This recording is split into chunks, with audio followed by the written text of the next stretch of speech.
Welcome to today's class on demand.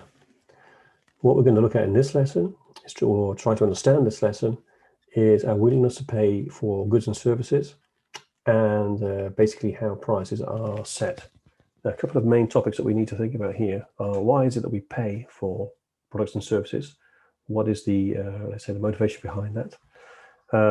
What changes that sort of motivation? Why demand sometimes for products increases or decreases? How firms also react to this by setting prices, and why do they set prices in a certain way they do? And at the end of the day, of course, you have to look at, who wins and who loses. When we start setting prices in the market, we know that certain people cannot consume, and it may be that there are others who are better off given that price that we set. So we're really going to have a look at some of the basics of the demand curve and try to really put all things together, make sure that we have a good basis, because this is something that we're going to be using for all the classes that follow. Now, I think the first thing we want to look at is when we start discussing goods and services. In fact, we have to be careful about what we're talking about. Now, most of us think of things called normal goods, and they're called normal goods because these are the things that we experience in our everyday lives. So pretty much everything falls into the category of a normal good. When a normal good is when you increase the price, the demand for that product falls, which means your sales are going to drop. And yeah, I can give examples of this, but really everything you can think of. There are, milk, price of milk increases. We may consume a little bit less. Maybe we perhaps even switch to alternative products and drink less milk. But chocolate, cars, bikes, everything really that is around us is normally perceived as a normal good. And this is really the core of what we're going to talk about in this class. However, there are products called inferior goods, and these have a demand which is a little bit different. It could be that, for example, prices may be increasing, but there could be an overwhelming income effect that will still increase the consumption of those products. Typically, things like this, imagine, you want to buy a cup of coffee and you have a low income. You might go and buy coffee from McDonald's, but you look at Starbucks and you think, yeah, that's too expensive for me. Now, supposing there's a general increase in the income in the economy, now that might lead to an increase in prices. We'll see that later on, how income also has an impact on prices. Demand curve shifts out for all products. We're generally all better off. And it could be also then that although the prices of Starbucks are increasing, because there's that group of people that bought McDonald's coffee beforehand suddenly have more money, they might switch then to drinking Starbucks. So you'll see an increase in price in Starbucks, but at the same time an increase in demand. So these things are all linked together. This is some sense where you look at the McDonald's coffee as an inferior good. It's maybe a special case, but it's something to think about. And we often deal with this when we look at the topic of cross elasticities, which we'll come to later. So for now, we need to think about some basics, and we talk about demand curves. And I'll show you one in a second and try to illustrate more or less how that kind of, it's fairly quite simple to draw, and you'll be drawing any of those yourselves during the course itself.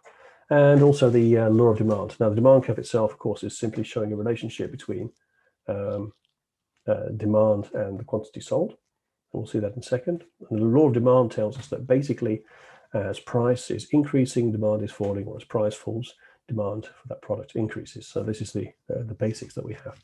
Now I'm going to illustrate that with a small example, which is quite nice. So I want to share now something on my iPad. And we're just going to do that now in a second. If we can put it up.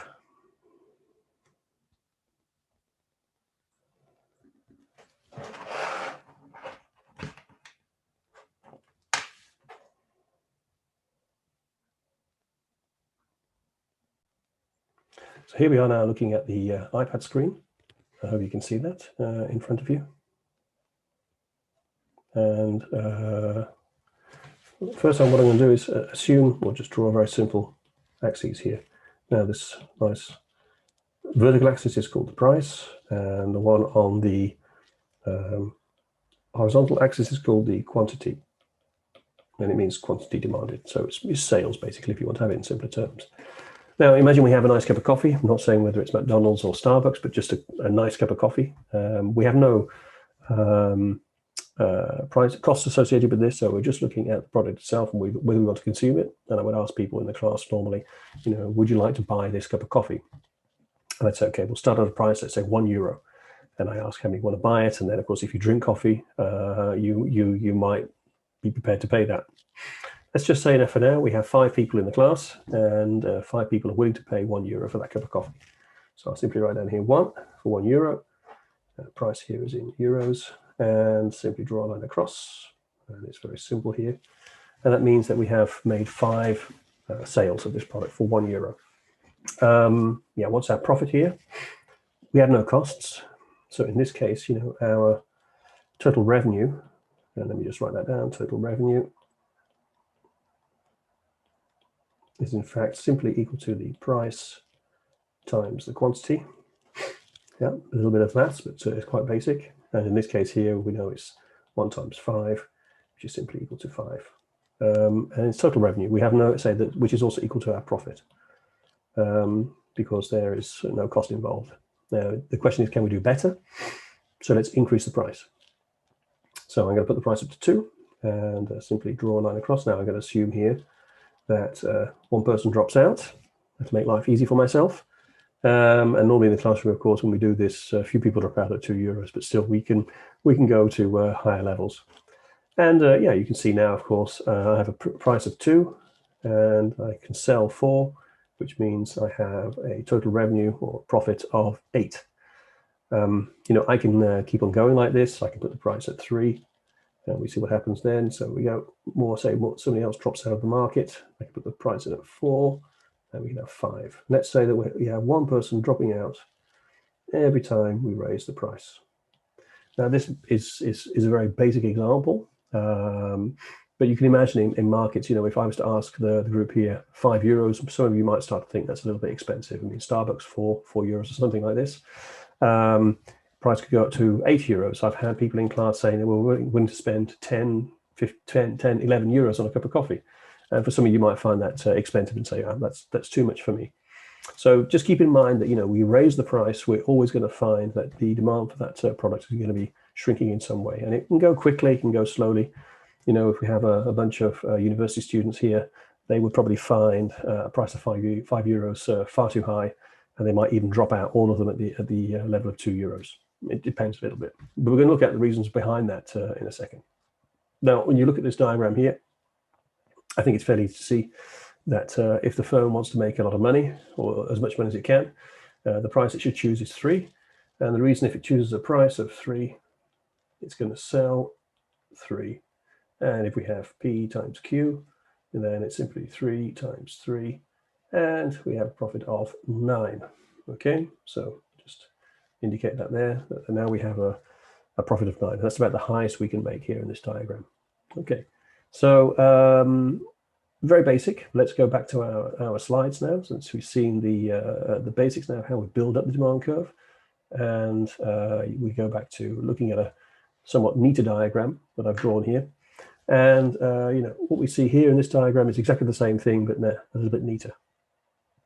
Now, I think what's interesting to observe, perhaps, and we'll get back to that a little bit later, but just for two quick points here, is we see that there are people who are from 3 onwards, for persons 4 and 5, that when we set the price at 3, they're no longer consuming that product in the market.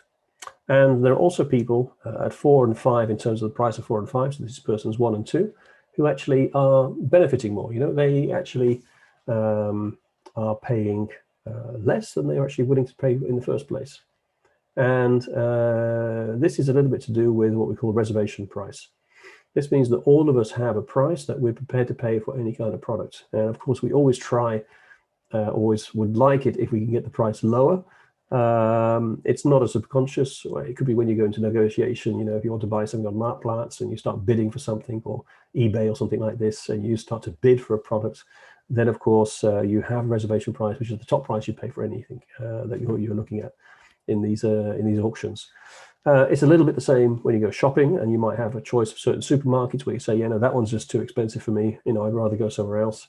So these kinds of what we call reservation prices are built in. And this, of course, gives us this form of demand curve. Now, when you look at that curve, you see it's a nice straight line. Reality is not like this, of course. The diagram I just drew has these nice little blocks. And of course, that's also not the case.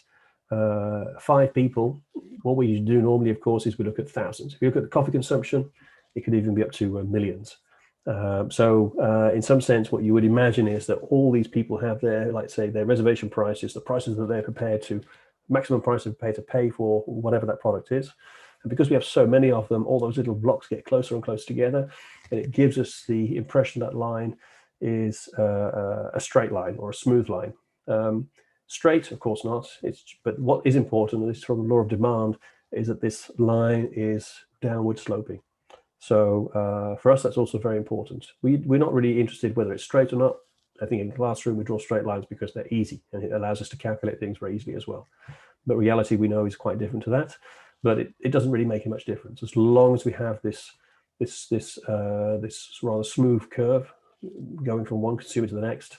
It's sufficient for our analytical purposes. So what we see here is that changing only the price leads to a change in quantity demanded. So we lower the price and we see then that we can make a little link on that diagram and we can draw ourselves down to a different quantity that is sold.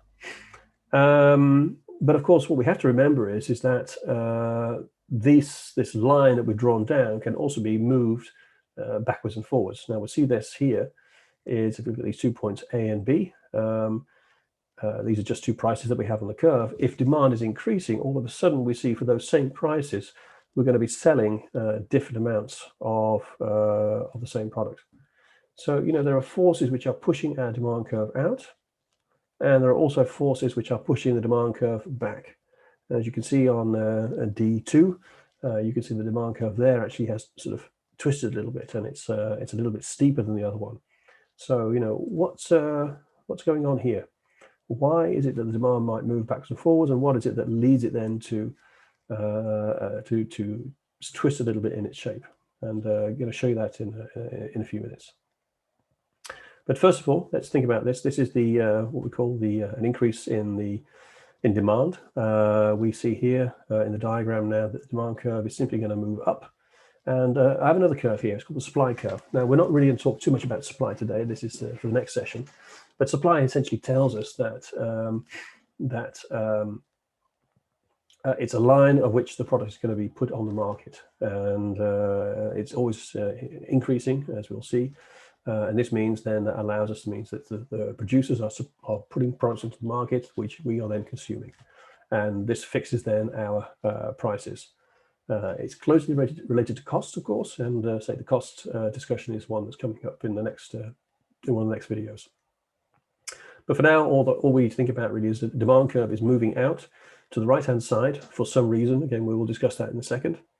And what it means then is that the prices in general now are actually increasing. So for a general increase in demand, we'll see an increase in prices, and we also see an increase in the amount of the products that are being sold. So we also move from Q star to Q1. It can also be the case that demand is shrinking and falling down. And when the demand contracts in the economy, we'll see that prices tend to fall. And we'll also see that the quantity demanded for those products is also falling. So we move from Q star down to Q1, which is a lower Q1 here. Okay. So I suppose the question really is what's really driving these things? What is leading to this decline in demand? And there are a number of factors which I've put down here. Now, one thing is income.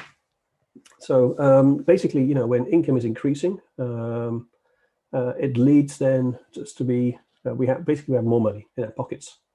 And if we have more money in our pockets, we're less sensitive, in fact, to when we have more money, we're less sensitive to price changes. That's one thing. But at the same time, also we can buy more. Our budget is bigger, and if we have a bigger budget, we can buy more of those products. We also buy different products, but we can certainly buy things that we couldn't buy before, or we buy more of them. So this tends to sort of push demand curves out. So we see this in economy and growth basically is also spending more money, which of course all governments like to have. On the other hand, it could be that income is falling, and when income is falling, we have contraction in the economy. You will have noticed this when we had some of the financial crises back in 2008-9, and the economy sort of shrank somewhat drastically in some countries. There were negative growth rates also here in the Netherlands, where I'm living. And what happens then? Well, it becomes very difficult to sell certain products. So car sales, for example, almost stopped. Huge cutbacks and a massive stock. And what happened was, of course, the car prices tended to fall. And why? Yeah, because they couldn't sell the cars. So basically, you got a drop in the demand, leads to lower prices of cars, and this also means there's also a lower amount of sales of cars in that period. With inferior goods, this example I mentioned, of course, is that if you have this coffee, the McDonald's coffee, and your income increases, you might switch then to Starbucks. Okay, but this is again much more related to cross elasticities. So income has a big impact, in fact, on our decision on demand and whether prices are increasing or decreasing, and also how sensitive we are, in fact, to changes in price. Very wealthy people carry on drinking Starbucks no matter what the price is. Now, another thing that happens is the prices of related goods, and this means substitutes. And of course, substitutes are things like tea. And of course, if there's other products which are very, very similar, could also be actually competitors. If you think about coffee and Starbucks, well, maybe there's another good coffee company around the corner that you could go to where their prices are lower. That will also lead then, of course, to the demand curve maybe sort of shift downwards, because you might not be able to compete anymore. Substitutes also could be new types of technology, moving from computers to tablets. And that can also have a big impact on the demand of computers. It can also be seen as complementary. Are tablets, in fact, replacements? They could be seen as they go together. So, in fact, the increase in demand for laptops could also be linked in some way to that of tablets. There are many complementary goods out there, razors and razor blades. So these two are also very similarly linked. The increase in demand for one will lead to an increase in demand for the other. And also, if there's a drop in demand for one, that also leads to a drop in demand for the other.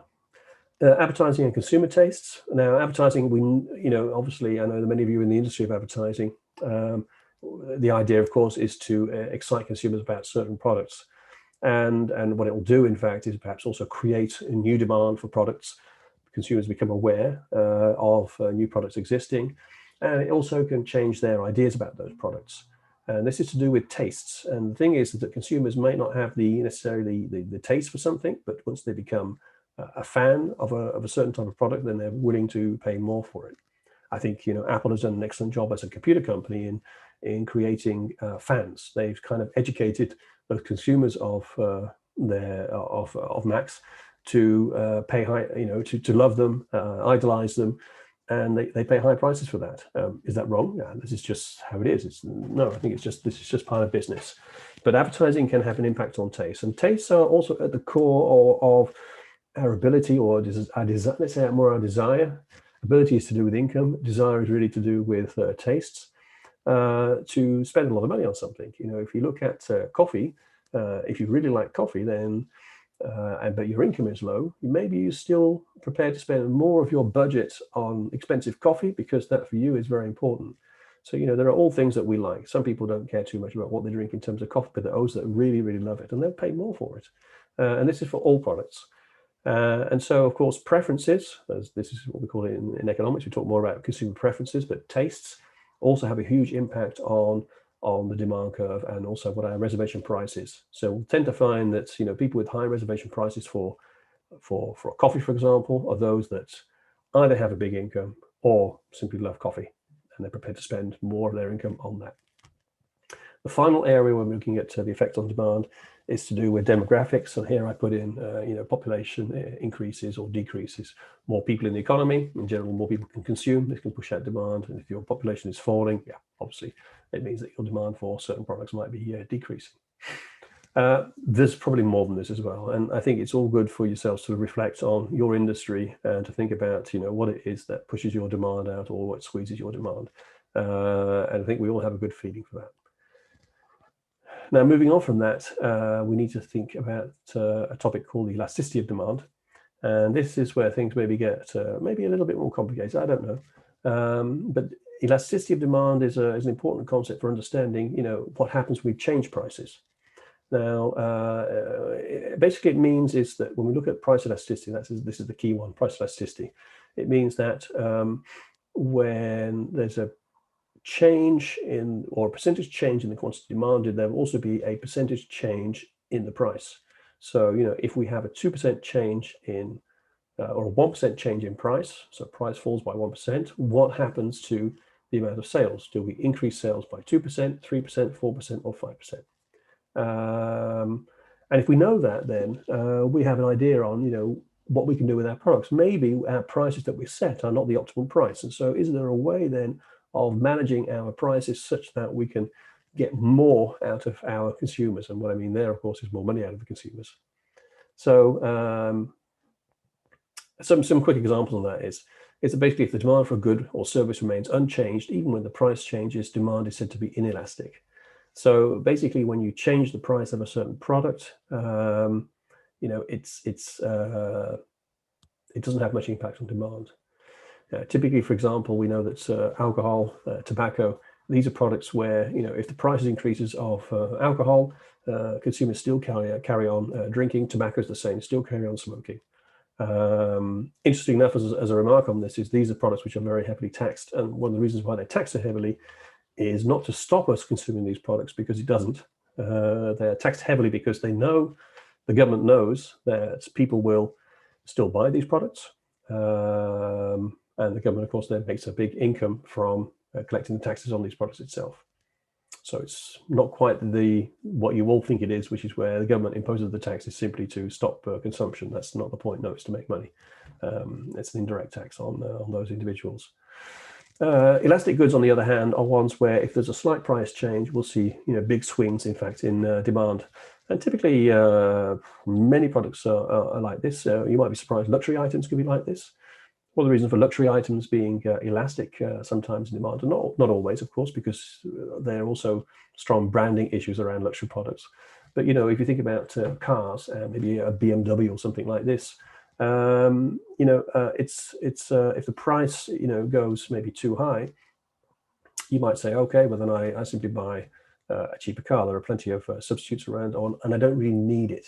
And sometimes with these products where you don't really need it, it's easier then to simply switch to other types of products which have a lot of also a variety of substitutes, or there's high competition in the market where there are many firms.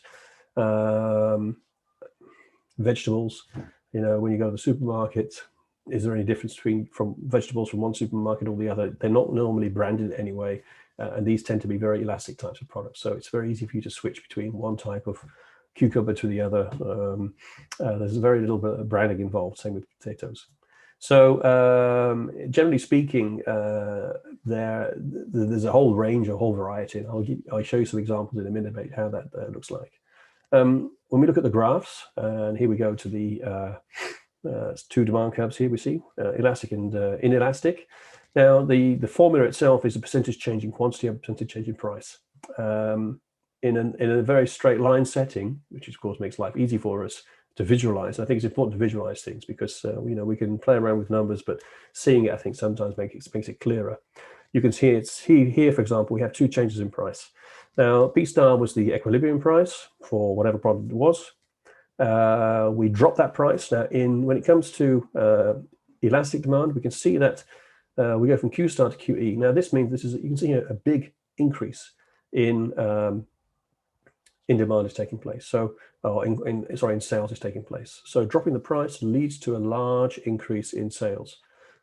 That can be quite useful. Of course, we haven't looked at costs here, and if your costs go up hugely because of this, it's probably not a good idea to do that.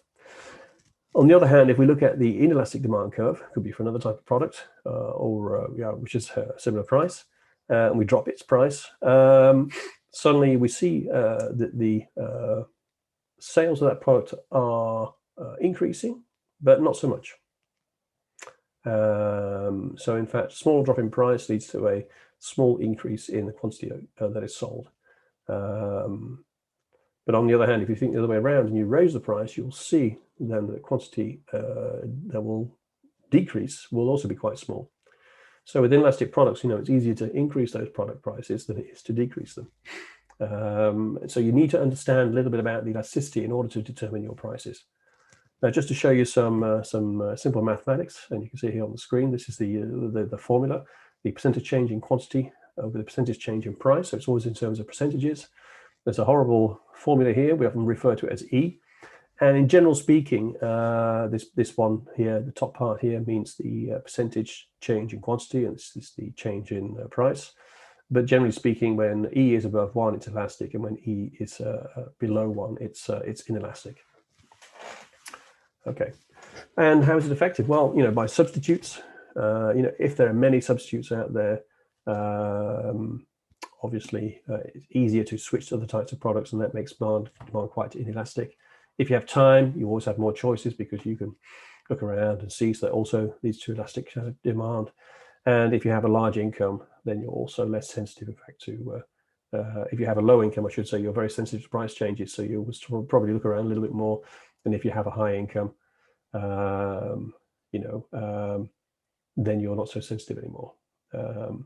So if products are part of a high part of your income, in general, so certainly like certain food products, which are real essentials that you have to have, like milk, for example, or bread. These will have a huge impact on your income, and you'll be tending to switch very quickly, maybe to different suppliers. And so those firms might face an elastic demand for that type of product. Some extreme cases that we have here, which is perfect elasticity and perfect inelasticity. These are huge, these are very extreme, and rarely do we see this, of course, but it's worthwhile noting. Drugs, this could be prescription drugs, but it could also be drugs, illegal drugs. And we know that, illegal drugs are addictive, and that addictive nature, and this also can be related to alcohol, you can't get away from it. So what happens, of course, with those types of products is that there's a limited supply on the market, and the prices are very high. So, of course, the returns on investment, the returns for any company producing these drugs are very, very high.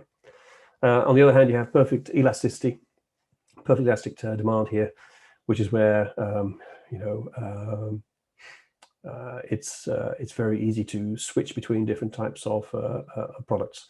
Small firms, for example, tend to have rather elastic demands because, like a farmer, for example, they're producing a product like vegetables that has no branding. And you have these large supermarkets buying them. For a farmer, they have elastic demand. They just simply take the price that's given. So they have very little power on determining what their demand curve can be. And, as consumers, we buy them from the supermarkets, and we don't really care where the origin was. Okay. Now, how do firms calculate this? Because it seems to be a mathematical impossibility. But in fact, these days with the internet and buying things online, it's made life much easier to actually do this kind of thing. So, for example, you often see this. This is what I get when I buy my food in the supermarket, and the word 25% quality means 25% reduction.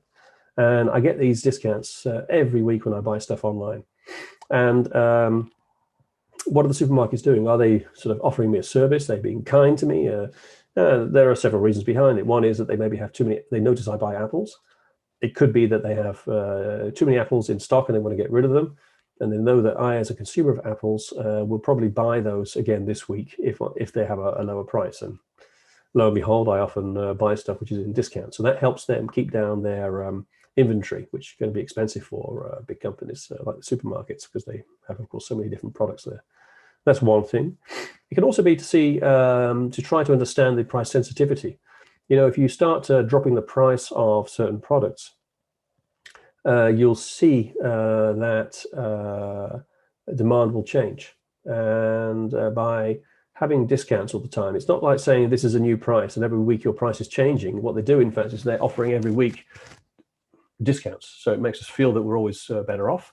But how big should the discount be? So you see here, for example, we have a 25% reduction. Sometimes you get 50. Sometimes you get 2 for the price of 1, which is a huge reduction. And they're playing around to find out what is the shape of their demand curve. So, if you go back to if we go back to the demand curve, let's say here, what they do is by changing the price, going up and down, they can see how far consumption is increasing or decreasing. And that gives them then an idea on the shape of the demand curve, what's underlying, and in fact, the elasticity of demand. So they can see whether they have the prices in the right place or whether they need to reduce them or increase them a little bit in the future. Okay, and you'll see lots of stores these days, even when you buy all this stuff online, and we're all buying like crazy online these days. Basically, this is a fantastic environment for firms to get data, and it allows them to be much more precise in terms of how they determine prices, and so they can find optimal prices in the market to maximize their profits. Discounts are not necessarily there to be of service to consumers. No, they're simply a means of firms to reduce stock, or simply to try to evaluate the shape of their demand curve. And so it's also not helping us as consumers, but we are simply taking prices that are placed. Now, if we have a look at some different markets, and this is some data I had on different types of markets and elasticity. Now, remember, below 1 means it's inelastic, so it's a steeper sort of demand curve. We see just some examples here. Now, for example, I think the car sector could be interesting. It's 1.4, so it's fairly elastic. You'll see more numbers which get much higher, of course. Why is that? Well, there's a lot of firms making cars. Well, not so many firms, let's say, but there's a lot of variety. And so it's fairly easy to switch. Cars are also a big part of your income. And being a big part of your income, of course, you might be a little bit more careful. You don't have to buy that car. And so in that sense, you can choose to delay the purchase of the car to a year later. You might want to use public transport. So they tend to be more elastic. But again, 1.4 is not hugely elastic. Cereals, quite a lot of choice there. Women's clothing, I was quite surprised as well, but there's a lot of variety. Clothing in general was 0.9, which is the whole industry, which makes it just a little bit inelastic. And that can be maybe because we need clothes, so we can't do without them. But when you come to fashion, then you can make choices. If you look at the markets and we look at the firms, now this is also interesting, because if you look at the market itself, which is where all the firms are producing to, it can have different elasticity than the individual organization. So, for example, if you're agriculture, now I mentioned farmers, farmers of the firm, it's 96, which is hugely elastic. And the reason for this, why it's a very flat demand, say, as I mentioned before, they're very small producers. There's no branding involved.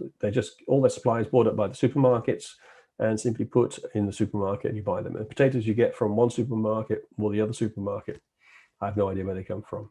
You can see that some products they try to brand. Some oranges are sometimes branded. Bananas as well can be branded. But many fruit products that we buy with the supermarkets are simply there in the racks, and you just pick them, and you have what you get. You depend, or in fact, on the brand of the supermarket to determine your purchase. So, but the industry itself is 1.8. Well, it's still elastic, but obviously a lot less so than that of the firms, and that's also because there's competition. There's a few supermarkets around, so you can go and look for the prices that you want. If you can go to the Lidl, you don't like that, you can always go to whatever supermarket you want to go to, which has maybe a different range of products. Anything that's interesting there, finance, for example, it seems that's very inelastic, down to 0.1, which I was a little bit surprised. Could be because this is a service which could be needed by individuals on a whole. So we have to sort of deal with our finances, or companies need to deal with their finances in some way. So accounting firms, for example, you can't get away from that. So in general, that industry is quite inelastic. But if you look at the individual firms, where you can pick between one firm or the other, and that in a sense means that there is some elasticity and demand for the individual firms. So as a need for companies, they can't do without it, and that's at the industry level. But at the firm level, of course, they can still switch. And what we're looking at here, of course, is we're really looking much more at the level of the individual organization. And for yourselves, it could be also interesting to reflect back on your own companies, to think about, how elastic then is our demand here, and what sort of price sensitivity do we have. The problem is, of course, if you have less consumers, so less clients, it makes it much more difficult to really sort of be very precise, because we're looking here at organizations with hundreds, thousands, millions of consumers. Now, another part of elasticity is the elasticity of income. And this is to do basically with the income that you have, so your earnings and how much of an impact that has on a quantity demanded. So as you can see here in the table, as your income rises, the demand for income elastic goods will increase because people will have more money to spend. So you demand for cars. Your income rises, you buy more cars. It drops suddenly. The demand for cars is done. And as I mentioned before, the coffee, McDonald's coffee, here's an example of bikes that, your income rises, you stop with a bike and you buy yourself a car. So clear case for students once they graduate and they start earning money. So that's the income elasticity. So income has also an important impact on quantity demanded. And on this page here, I have some other examples. It could be, for example, well, I know this is for a Ferrari. And you could say that, for example, you can calculate the income elasticity by looking at the percentage change in income here, which would be 400%. And you look at the percentage change in price. The income of the Ferraris is 15%, and you come out and have a number of 0.0375. It can help you if you want to calculate these things to sort of figure out, well, if there are general changes in income in the economy, what will be the impact then of changing the prices of your products to a certain extent. There's also the cross elasticity, and I mentioned this earlier on, really related to the inferior goods as well. And so when you have a percentage change in quantity of A, it's dependent on a change in the price of B. So these are about substitutes. So, when you have a substitute product, like the razor blades, for example, cars and buses, or trains, for example. If the government starts to increase taxes on car purchase, we have very high taxes here in the Netherlands, people might switch then to using public transport, okay? Because there's a substitute that is available there. So suddenly you might see the usage of trains being particularly high. And this is also actually an issue that we have in the Netherlands, is that there is a very high car tax. And that means that outside COVID times, the usage of trains, particularly in the Randstad here in the country, is extremely intense, and people are even standing in first class because they can't get seats. And that's partially to do with the amount of traffic on the roads in the Randstad and the traffic jams that they have in the west of the country. But also, car prices are extremely high, so people, don't even bother buying cars sometimes because it's just money not well spent. Could also be a cultural thing here, but certainly in the Netherlands, the car prices are extremely high. So it's a product which is not encouraged by the government. Now, finally, consumer surplus. And this is a little bit what I mentioned at the beginning, when I looked at or talked about the issue of some people being excluded and some people actually being better off. And we can talk about the total consumer value, which is the, let's say, the maximum of what the consumer is willing to pay at different quantities. And we have total expenditure, and we have consumer surplus. And maybe we look at the little diagram here, and that might help a little bit. The diagram, I think in the diagram, the part that's most interesting here actually is well, the two parts. This part here, and well, actually this and this. The amount of money the company's making here is this. So we said, you set a price at 3, you will sell 3 of those products, and you make a profit of 9. Okay, so this is the total expenditures here. And I've done the little calculation so you can see through that. What you also have here is a little triangle, and this area here represents the amount of money that was lost. So there had people here, persons 1 and 2, who actually spent less than they were prepared to spend. And there's nothing you can do about that, at least not in this case. Price discrimination, we will pick that up later on. But basically, this is about money that's lost. And it's called consumer surplus because this is what's left over to consumers. On the other hand, we have people down here, people from 3 onwards, so persons 4 and 5, who didn't buy, who didn't consume. And these people are kind of excluded from the economy. They couldn't afford to buy that product at that price, so therefore they're not consuming. What we'll see actually when we look at price discrimination is we'll find out ways of making these people pay more and finding prices where we can bring these people back into the economy to purchase those products. And of course, the total of area of consumer value is all of this area here. So basically, we know that at this price here, This is the whole consumer value that we're looking at, but as a firm, we're only able to catch the green area, and we lose the orange area. Okay, that's it for today, and the next class to look at will be looking at cost functions.